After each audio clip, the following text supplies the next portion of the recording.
Hello everyone, আসসালামু আলাইকুম। Welcome to my new blog. আজকে আমি আপনাদের সাথে আমার পূর্বাচলে যাওয়ার ব্লগটি শেয়ার করব, যেটা আমি কিছুদিন আগে গিয়েছিলাম অ্যান্ড আমি কিছু ছবিও আপনাদের সাথে পোস্ট করে শেয়ার করেছি। তো পূর্বাচলের এই যে তন্দুরি চা, তারপর হচ্ছে নানা রকমের পিঠার স্টল থাকে। এই সমস্ত পিঠার স্টলের মধ্যে কিন্তু আমরা একটা পিঠার স্টল চুজ করে সেখানে ঢুকেছিলাম। ভাইরাল পিঠার স্টলগুলো সেখানে কিন্তু মোটামুটি একেবারে ভিড় যদি নাও থাকে তারপরেও কিন্তু সেখানে মানুষজন থাকে। আর আমি আরেকটি জিনিস লক্ষ্য করলাম, ভাইরাল জায়গাগুলো ছাড়া কিন্তু এইসব আশেপাশের যে পিঠা ঘর ছিল, কারণ এখানে অনেক পিঠার ঘর, তো সবগুলোতেই কিন্তু একেবারেই ফাঁকা, মানে মানুষ নেই বললেই চলে। সেরকমই এই পিঠা ঘরটাও ছিল, একেবারেই ফাঁকা ছিল। মাত্র 2-3 জনকে আমি দেখেছি এসে খেলেন, এছাড়া আমি আর কাউকে দেখিনি। আর আমার যেহেতু রুমালি রুটি অনেক বেশি পছন্দ হাঁসের মাংসের সাথে, তাই আমি হাঁসের মাংস অর্ডার করেছিলাম এবং সাথে 2টা রুমালি রুটি নিয়েছিলাম এবং আমি চাপটি দিয়েও ট্রাই করেছি। চাপটি দিয়ে তো সচরাচর খাওয়াই হয়, তো আমার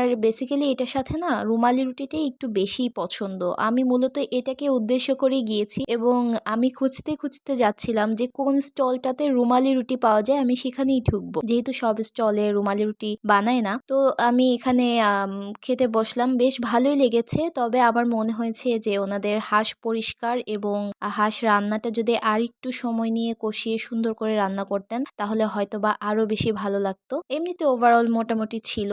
তো যাই হোক, আমার বেশ ভালোই লেগেছে ফুল এক্সপিরিয়েন্সটা। আর এখানে হচ্ছে একটা খুবই মজাদার মিষ্টির দোকান আছে। একটু সামনের দিকে হেঁটে গেলে কিন্তু আপনারা এই মিষ্টির দোকানটা পেয়ে যাবেন।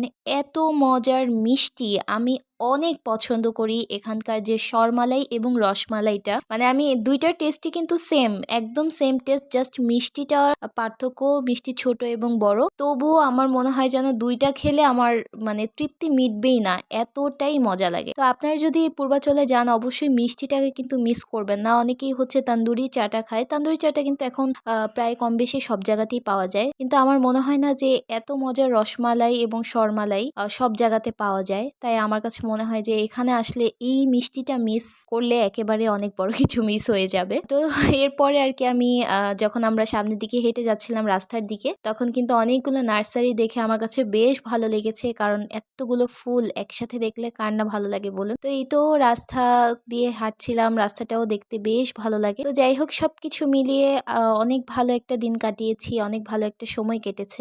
সবাই আমাদের জন্য দোয়া করবেন এবং আপনারা জানান যে আমার ব্লগ আপনাদের দেখতে কেমন লাগে।